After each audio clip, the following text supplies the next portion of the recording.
Good morning, students. Class 6th. Today we are going to study Chapter 7 HTML. As we all know, Internet is integral part of all of us today, which is playing a vital role in the development of information technology. The Internet has revolutionized the world economy and society. It has not only made communication easy but also provides services like online banking, e-learning, etc. Now students, what is World Wide Web? WWW or World Wide Web consists of interlinked collection of information and documents which are linked by the website URLs and hyperlinks. What is a website? The servers stores files and information in the form of websites. These websites consist of millions of pages called web pages. Children, what is a web page? A web page contains text, graphic, video, audio, link to other pages. What is a web browser? These web pages can be accessed and viewed by different users around the world using application software called web browser. Have you ever wondered how these web pages are created?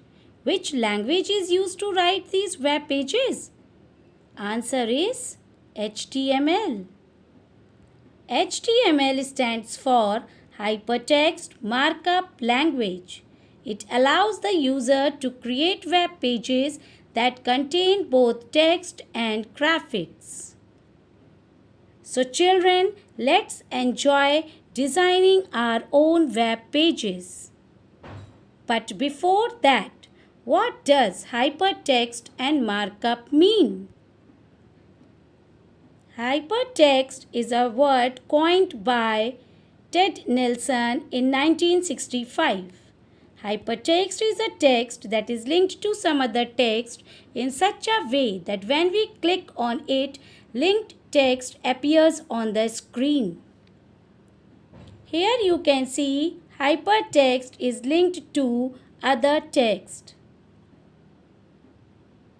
What is a markup language? Markup language uses special symbols called tags to mark up a text document that instructs the browser how to display the text. Features of HTML.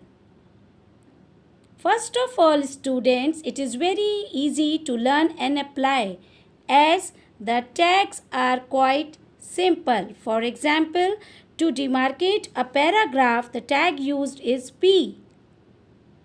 It is platform independent, means it works on Windows, Macintosh and Unix platforms. It is not at all case-sensitive language. That means whether we write the tags in lower or upper case, they are treated as same. And it does not require any technical knowledge to learn HTML. Students, now we will go through the components of HTML. That means the softwares that are required while working on HTML. First of all, we need to type the code. For typing the code, software used are editors. Editors are used to write HTML code. So basically, there are two types of editors. First one is the text editors. For example, Notepad, in which we need to write that code. And the second category is what you see is what you get editors. For example, MS Front Page. In this, using graphical user interface, we need not to write the code. Now to view the web page, the software required is web browser. For example, Internet Explorer, Mozilla Firefox, etc. Children, to create a web page, we need the instructions. So, what are tags? Tags are the coded instructions referred to as source code. Tags are mainly classified as container tags and empty tags.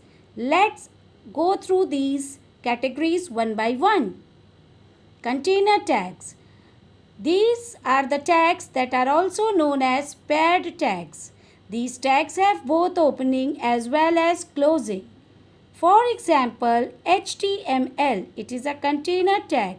At the time of opening, we write HTML inside angular bracket, and at the time of closing, we write HTML tag preceded by the / inside angular brackets.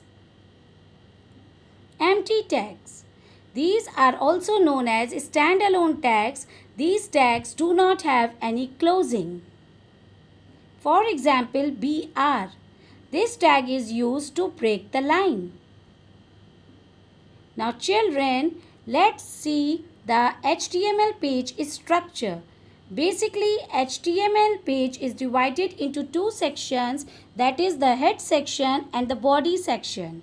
In the head section, we give the information that we do not want to be directly displayed in the web page except the title.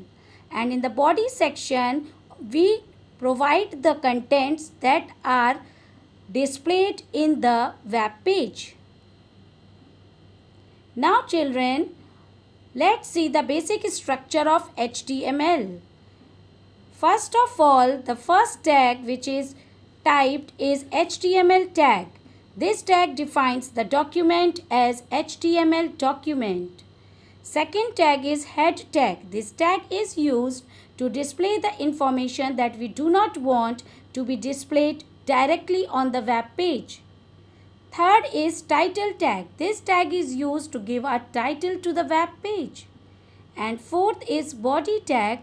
This tag is used to display the contents on the web page. Now students, let's go through the attributes of body tag. But what attribute is? Actually, attributes are used to provide additional information to the tag. Let's see various attributes of body tag and their use.